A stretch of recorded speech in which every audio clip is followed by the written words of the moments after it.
রাশিয়ার 50 জন পাহাড়ের উপর থেকে ফায়ার করতেছে, আমরা 11 জন নিচ থেকে তাকবীর দিয়ে উপরের দিকে উঠতেছি।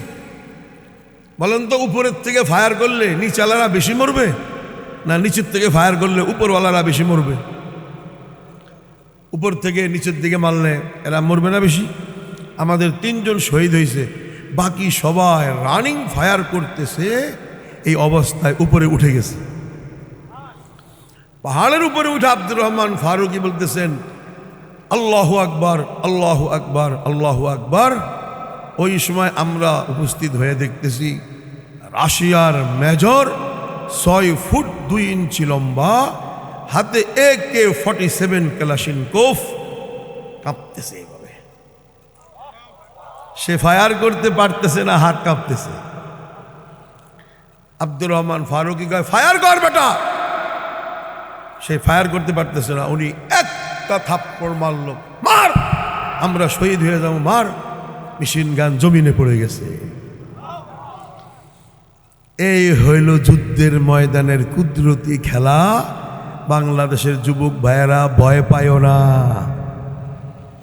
যখন তুমি এই জালিম ফিরআউন নরেন্দ্র মোদীর বিরুদ্ধে মুহাম্মদুর রাসূলুল্লাহ সাল্লাল্লাহু আলাইহি ওয়াসাল্লামের গজওয়াতুল হিন্দের নামে ঝাঁপাইয়া পড়বা, নরেন্দ্র মোদীর সমস্ত ট্যাঙ্ক, এয়ারক্রাফট আর হেলিকপ্টার আর মেশিনগান আর বোমারু বিমান সব অকিছু হয়ে যাবে। নরেন্দ্র মোদীর কোন সেনাবাহিনী তোমার সামনে লড়তেই পারবে না। এখন আবার আরেক ডান্ডা বাহিনীর নাম শুনতেছেন, সিরিয়ার মুজাহিদিন জৌলানি। কথা বুঝুন নাই? আমাদের সামনে ফেরাউন আছে, এখন গোটা এশিয়া মহাদেশে নরেন্দ্র মোদী। এই মোদীর জন্য একটা ডান্ডা বাহিনী লাগবে কি লাগবে না? এই ডান্ডা বাহিনী আমরা বাংলাদেশে প্রস্তুত করতেছি, আপনারা সেখানে অংশগ্রহণ করবেন তো ইনশাল্লাহ। আমার ছাত্র আছে 1,29,000 এই 14 বছরে। 40,000কে আমি রেডি করতেছি ডান্ডা বাহিনী হিসাবে। হ্যাঁ, ওপেন এখন। এই জন্য আপনারা ভয় পাবেন না। অল্প কিছু সংখ্যক মাদ্রাসার ছাত্র, নাম হইল তালেবান, এত বড় ফিরআউন রাশিয়াকে পরাজিত করেছে। রাশিয়ার পরিচয় কি? এখন নাম রাশিয়া, আগে ছিল সোভিয়েত ইউনিয়ন। এর অর্থ হইল 1,74,00,000 বর্গ কিলোমিটার যেই দেশ, ভালো করে খেয়াল করেন, 1,74,00,000 বর্গ কিলোমিটার, আর বাংলাদেশ 1,56,000। সেই হিসাবে 105টা বাংলাদেশের সমান দেশ। চিন্তা করেন, ওই দেশের সেনাবাহিনী কত লক্ষ, পারমাণবিক বোমা সে বলে 11 মিনিট 35 সেকেন্ডে সারা পৃথিবীকে সে জ্বালায়া পড়াইয়া দিতে পারে। তার বিশেষ মিসাইলের নাম হইল স্কট মিসাইল। 72 ফুট লম্বা, 7.5 ফুট মোটা, সেম একটা তাল গাছ। তার হাই লেভেলের বিমানের নাম MiG-29 বোম্বিং ফাইটার। 4 লক্ষ সেনাবাহিনী, 3 লক্ষ ট্যাঙ্ক, পৃথিবীতে নাম করা ট্যাঙ্ক দাব্বাবা রুশিয়া, হাই লেভেলের Russian tank, 900 MiG-29 bombing fighter নিয়ে এসেও 18,000 তালেবান ছাত্রদের কাছে 9 বছরে পরাজিত হয়ে গেছে।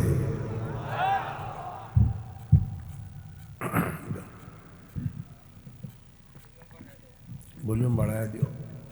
ভিতরে মাইক দিলেন না কেন? কিছু শোনা যায় না তো। যাও, চলো। তাহলে বোঝা গেছে এখানে তালেবানদের বাহাদুরি না, উপরওয়ালার খেলা। কার খেলা? খেলাটা কেমন? আমার সাথে ইমরান হেদায়েতুল্লাহ পড়ে পাকিস্তানে। হঠাৎ করে তার সামনে অনেকগুলো ট্যাঙ্ক চলে আসছে, রাশিয়া ফ্রান্সের ট্যাঙ্ক। ট্যাঙ্ক থেকে কর্নেল নাইমা বলতেছে, এই স্টুডেন্টস তালেবান, তুমি ভয় পাও না? ট্যাঙ্ক দেখে দৌড় দিলা না? আমরা শুধু আল্লাহকে ভয় পাই। কর্নেল বলতেছে, ঠিক আছে ঈশ্বরকে ভয় পাও, তারপরেও তো ট্যাঙ্ক দেখলে তো মানুষ ভয় পায়। দেখছেন আমার হাতে আছে এন্টি ট্যাঙ্ক, একদম সব ট্যাঙ্ক উড়ে দিব। কর্নেল বলতেছে, কি রে, হাতের মধ্যে মুঠ বন্ধ? এন্টি ট্যাঙ্ক তো অনেক বড় হয়, মানে ট্যাঙ্ক বিধ্বংসী বোমা, এটা তো বিশাল বড় হয়, 110 কেজি ওজন। মুঠের ভিতরে কি হয় দেখো, কাদামাটি। আওয়াজ শোনা যায়? কাদামাটি। কি কাদামাটি? কাদামাটি দিয়ে কি হবে? আমি আল্লাহর নাম নিয়ে মারবো, তোর সব ট্যাঙ্ক জ্বলে পড়ে ছাই হয়ে যাবে। কর্নেল হাসতেছে আর বলতেছে, পাগল, 5 ইঞ্চি মোটা লোহা ট্যাঙ্কের সামনে, ট্যাঙ্কের মধ্যে কাউ যদি গুল্লি করে 1 ইঞ্চি লোহা ভিতরে ঢুকে গুল্লিটা ছিদ্র হয়ে আরো 4 ইঞ্চি থাকে ভিতরে, যারা থাকে কিছু হয় না, তাদের সংরক্ষিত থাকে। কাদামাটি দিয়ে তুই এই 5 ইঞ্চি লোহা এত মোটা ট্যাঙ্ক জ্বালাইয়া দিবি, তোমার কি তার সিরা নাকি মাথা? পাগল কোনটা? না পাগল না, কথা ঠিক আছে। তাহলে দেখা, দেখতে চাস? হ্যাঁ, আল্লাহু আকবার। 3টা তাকবীর দিলেন ইমরান, দোয়া পড়লেন, ওমা রমাইতা ইজ রমাইতা ওয়ালাকিন্নাল্লাহ রমা। এরপরে পড়লেন নবীজি বদর আর হুনাইনে যে দোয়াটা পড়ছেন ধুলাবালু সারার সময়, শাহাতিল ওযু। আমি তো বুখারী শরীফ পড়াই, মাগাজি। শাহাতিল ওযু পড়ে যখন মারল, আল্লাহু আকবার, মারার সাথে সাথে প্রথম ট্যাঙ্কে আগুন ধরে গেল। ওই আগুনের তাপে কি হলো বুঝলাম না কিছু। এগুলো দিয়ে হাঁটতেছে সামনে দিয়ে, আগুনের তাপে দ্বিতীয় ট্যাঙ্ক এইভাবে ধারাবাহিকভাবে সমস্ত ট্যাঙ্ক জ্বলে পুড়ে ছাই হয়ে গেছে। ওই কর্নেল বলতেছে, ইমরান, যে ঈশ্বরের নাম নিয়ে তুমি ধুলাবালু ছাড়লা, কাদামাটি, সেই ঈশ্বরের এত শক্তি, আমাকে কালমা পড়াইয়া মুসলমান বানায়া দাও। আমরা শুনলাম ইমরানের কাছ থেকে এই ঘটনা। আমাদের ক্লাসে ভর্তি হয়েছে পাঠান। ওই কর্নেল মুসলমানের সাথে মুসাফা করতে, রাশিয়ার যুদ্ধ শেষ, 2001-এ আমেরিকা আসছে, আমরা গেছি আমেরিকার বিরুদ্ধে যুদ্ধে, ওই কর্নেলের সাথে যাই মুসাফা করছি। আমি মুসাফা করার পরে কর্নেল বলতেছে, হুজুর আপনারা কালা মানুষ, কোন দেশ থেকে আসছেন? আমি বাংলাদেশ। হ্যাঁ, মুসলিম দেশ। তাহলে আমার জন্য দোয়া করবেন, আমি যেন ইসলামের পক্ষে যুদ্ধ করে আমেরিকার বিরুদ্ধে শহীদ হইতে পারি। আল্লাহু আকবার, আল্লাহু আকবার, আল্লাহু আকবার। এত মানুষ এখানে, একজনের ফ্যামিলিতে একজন শহীদ আছে। হাতুড়ান দিকে কারো ফ্যামিলিতে ধর্মের জন্য, ইসলামের জন্য, মাতৃভূমির জন্য এখন পাওয়া যাবে 1650 জন ছাত্র স্কুলের শহীদ হয়েছে, মুক্তিযোদ্ধারা শহীদ হয়েছে। ঠিক আছে, একটা কাফের মুসলমান হয়ে ইসলামের পক্ষে, আল্লাহর কি কুদরত, খবর আসলো ওই কর্নেল আমেরিকার বিরুদ্ধে যুদ্ধে গিয়ে শহীদ হয়ে গেছে। আর আমি রাশিয়ার বিরুদ্ধে 70টি যুদ্ধে সশরীরে অংশগ্রহণ করেও শহীদ হইতে পারি নাই। এই হলো ভাগ্য, এই হলো তাকদীর, এই হলো কিসমত, এই হলো ইজা জা আজালুহুম লা ইস্তাখিরুনা সাআহ ওয়া লা ইস্তাকদিমুন। আব্দুর রহমান ফারুকী যশোরের, উনি সাহারানপুর পড়তেন ভারতে, মেশকাত শরীফ। উনি গেলেন আফগান মুক্তিযোদ্ধাদেরকে, মাজলুমদেরকে সাহায্য করার জন্য। আমরাও ওনার সাথে পাকিস্তান থেকে একসাথে হইলাম, 11 জন। রাশিয়ার 50 জন পাহাড়ের উপর থেকে ফায়ার করতেছে, আমরা 11 জন নিচ থেকে তাকবীর দিয়ে উপরের দিকে উঠতেছি। বলেন তো, উপরের থেকে ফায়ার করলে নিচওয়ালারা বেশি মরবে না নিচের থেকে ফায়ার করলে উপরওয়ালারা বেশি মরবে? উপর থেকে নিচের দিকে মারলে এরা মরবে না বেশি? আমাদের 3 জন শহীদ হয়েছে, বাকি সবাই রানিং ফায়ার করতেছে, এই অবস্থায় উপরে উঠে গেছে। পাহাড়ের উপরে উঠে আব্দুর রহমান ফারুকী বলতেছেন আল্লাহু আকবার, আল্লাহু আকবার, আল্লাহু আকবার। ওই সময় আমরা উপস্থিত হয়ে দেখতেছি রাশিয়ার মেজর 6 ফুট 2 ইঞ্চি লম্বা, হাতে AK-47 ক্লাশিনকোভ, কাঁপতেছে এইভাবে। সে ফায়ার করতে পারতেছে না, হাত কাঁপতেছে। আব্দুর রহমান ফারুকী কয় ফায়ার কর বেটা। সে ফায়ার করতে পারতেছে না, উনি একটা থাপ্পড় মারল, মার, আমরা শহীদ হয়ে যাবো, মার। মেশিন গান জমিনে পড়ে গেছে।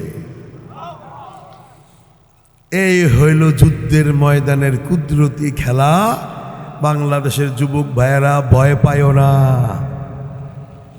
যখন তুমি এই জালিম ফিরাউন নরেন্দ্র মোদীর বিরুদ্ধে মুহাম্মদুর রাসূলুল্লাহ সাল্লাল্লাহু আলাইহি ওয়াসাল্লামের গজওয়াতুল হিন্দের নামে ঝাঁপাইয়া পড়বা, নরেন্দ্র মোদীর সমস্ত ট্যাঙ্ক, এয়ারক্রাফট আর হেলিকপ্টার আর মেশিনগান আর বোমারু বিমান সব অকিছু হয়ে যাবে। নরেন্দ্র মোদীর কোন সেনাবাহিনী তোমার সামনে লড়তেই পারবে না। আমেরিকার সেনাবাহিনী কত হাই লেভেলের super power, US marine 42,000 force, আসমান জমিন কাঁপতেছে। আমেরিকার 42,000, একদম এর উপরে কোনো সেনাবাহিনী নাই। তারা আসতেছে আফগানিস্তানে সব ধ্বংস করে দিবে। মোল্লা ওমর বলতেছে আসো আসো আসো ভাই, তোমাদের আগে ব্রিটিশ আসছিল, তো এরপরে রাশিয়া আসছিল, তোমরাও আয়সা একটু দেখা যাও খেলাটা। সুবহানাল্লাহ। আসছে আয়েশা মোল্লা ওমরকে গ্রেফতার করবে, গ্রেফতার করবে, জীবিত ধরবে। আমরা বলতেছি ঠিক আছে ধরো, সমস্যা নাই। মনে করেন 8টা পাহাড়, পাহাড়ের চূড়া, একদম পাহাড়ের শেষ মাথাটা চোক্কা হয় কি হয় না? আমার ভাষাটা বুঝতে পারতেছেন? তাহলে হা হু কইেন। ওই ওই দিনাজপুর রংপুরের মতন বসে থাকলে তো হবে না। এদেরকে যত আমরা হিট দেই এরা লড়েও না, এমন সে কঠিন অবস্থা। 8টা পাহাড়ের চূড়া, একদম উপরে যে চূড়া ওখানে পাথর থাকে, মাঝখানে মোল্লা ওমরের বাড়ি। রাত্রে কমান্ডো অ্যাকশন হবে, ওই চূড়ায় নামবে হেলিকপ্টার দিয়া, ওখান থেকে আস্তে আস্তে আস্তে আস্তে নিচে নামবে, জীবিত ধরবে। তালেবানরা কয় গেরি লাগি, আমাদের থেকে তোমরা বেশি পারো আমেরিকা, খেলাটা দেখাবো নাম। রাত্রে 11টা বাজে তালেবান 8 চোরায় যে পাথর, পাথরের নিচে যায়া মাটি সুড়ঙ্গ করে ঘুমায়া রইছে। কোথায় ঘুমাইছে? একদম পাহাড়ের চূড়া, পাথরের উপরে, উপরে পাথর, নিচে তালেবান সুড়ঙ্গ করে বসে আছে। যেই পাথরের উপরে কমান্ডো নামবে রাত্রে, সেই পাথরের নিচে ঘুমাইতেছে কে? তালেবান না, আজরাইল। তালেবান ঘুমাইতেছে নাকি আজরাইল? আমরা তো ওকে টোকে নিয়ে রেডি, অনেক দূর দূর থেকে রকেট নিয়ে সবাই রেডি। দেখতেছি কিভাবে নামে, দেখি হেলিকপ্টার আসছে, 4টা হেলিকপ্টার প্যারাসুট দিয়ে নামতেছে, নামতেছে নামতেছে, একজন রশি দিয়ে ধরে ধরে নামতেছে, হেলিকপ্টার ঘুরতেছে, নামতেছে, দূরবীন দিয়ে দেখতেছে, নাই কাউ নাই, অন্ধকার, রাত্রে 1:45। পাওটা পাথরে রাখছে আমেরিকান সেনাবাহিনী এইভাবে। মোল্লা দাদুল্লাহ কয় খপ, পাথরের নিচ থেকে পাও ধরে ফেলছে। বাংলাদেশের মানুষের, মুস্তাফি সাহেব দেখছেন ইমানের অবস্থা? এই হইল আমাদের দোষ। আমরা আলেম ওলামারা আপনাদেরকে এই সমস্ত ঘটনাগুলো শুনাইতে যেইভাবে পুতাইয়া গেছেন আপনারা। এই ম্যাডাম 5 তারিখের আগে, এই যে ছাত্রদের বিপ্লব, 4 তারিখ রাত্রে 11টা বাজে ভারতকে বলছে বাংলাদেশে অ্যাটাক করো। এই ফেরাউন হাসিনা বলছে বাংলাদেশে অ্যাটাক করো, ভারতকে বলছে। আমরা রাত্রে 1টা বাজে সমস্ত মার্কাজুল হুদার ছাত্র সহ ডাইরেক্ট ভারতের সাথে যুদ্ধের জন্য আমি 40,000 ছাত্র নিয়ে প্রস্তুত ছিলাম। কোথায় ছিলেন আপনারা? কোথায় জানেনও না খবর। এই ফেরাউন অ্যাটাক করতে বলছিল বাংলাদেশে। আমার দুলাভাই তো সেনাবাহিনীর মেজর, আমি যোগাযোগ রাখছি তার সাথে। এরা কয় না আমরা তো তেমন কোনো খবর পাই নাই। আমি কই চৌকান্ন থাকেন, অ্যাটাক করতে বলছে। এত বড় জালিম এই হাসিনা। যখন পাও ধরল আমেরিকান সেনাবাহিনী, রাত্র অন্ধকার, 1:45। আচ্ছা বলেন তো, ভবানীপুর নিবাসী মুসল্লিয়ান কেরাম, আপনি রাত্রে 1:45 কবরস্থানের পাশ দিয়ে যাইতেছেন, জিয়ারত করছেন, পাশে দিয়া যাইতেছেন, জিয়ারত করে এই অবস্থায় যদি আপনার পাও ধরে ফেলায়, এখন বুঝছে, দেখছেন? আগেরটা বুঝে নাই, এখন বুঝছে। এই হইল বাংলাদেশ, এখন বুঝছে। কেমন চিল্লানটা দিবেন? আরে কথা কন টাকা। যখন আমেরিকা রাত্রে 1:45 অন্ধকার, কিছু দেখা যায় না, পাথরের নিচে যে আজরাইল ধরে ফেলছে আমেরিকার সেনাবাহিনী। ফজরের পরে আমরা যাইয়া দেখি এই কাপুরুষের বাচ্চাগুলো সব মরে মরে আছে, মুখ থেকে রক্ত বের হইতেছে, কলিজা ফাইটা গেছে, মাথার ব্রেন ফাইটা গেছে ভয়ে। এই হইল আমেরিকা সুপার পাওয়ার। তালেবানরা যে এখন লগে যুদ্ধ করছে, কেমন মজাটা লাগছে, কথা বুঝলেন নাই? আপনারা তো মনে করছেন ওরে বাবা রে, F-16 bombing fighter, cruise missile, US marine force আসতেছে, শেষ করে দিবে, ধ্বংস করে দিবে, ঘোড়ারান্ডা করবে। বলা তাহিনু বলা তাহজানু। আজকে সম্মেলনের মাইকটা আনে নাই রে। ওয়ান্তুমুল আ'লাউন ইন কুনতুম মুমিনিন। আল্লাহর ওয়াদা, ভয় পায়ও না, নৈরাশ হইও না, জয় তোমাদের হবে। শর্ত হইল মুমিন হতে হবে। যুবক ভাই, কলেজ মাঠে ছাত্র ভাইয়েরা, আমি মুসাফির হয়ে আমাকে এখন ময়মনসিংহ চলে যেতে হবে। তোমাদের কাছে হাত জোড় করলাম, এই নরেন্দ্র মোদীর বিরুদ্ধে একটা ফাইনাল যুদ্ধ হবে হিন্দুস্তানে।